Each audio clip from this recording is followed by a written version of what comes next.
Hey guys, welcome back to our channel. In this tech tutorial video, we're going to break down for you how you can add a lined paper to your documents on Google Docs really quickly. So let us get started and head over to Google Docs. So for the sake of this tutorial, let me just jump to the next page to start fresh and clean here on page number 2.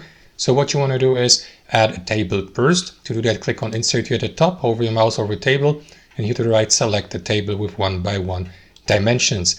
And what you want to do after that, guys, is change your table border color. To do that, click into table options in the top right corner, select or expand color here, and change your table border color from black. You may leave it at black if you like, but I will go with a slightly grayish color so that my lined paper is, or these lines are barely visible. After that, you may close these table options by clicking on X here in top right.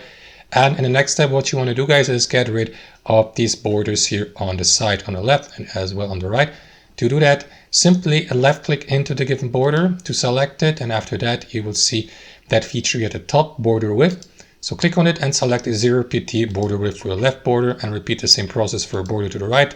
Left click into it, click on border width and select 0 pt. And the last step, guys, what you want to do is simply copy your line like that with these with that line paper. To do that, right click on your line here and select insert row below or above if you like. I will go with row below, and repeat the same process to fill your page until you have entire A4 page with lined paper like that one here. And that's basically it. That's how it works in practice, guys. I hope you enjoyed this video, got some value from it, and we'll see you next time on our channel.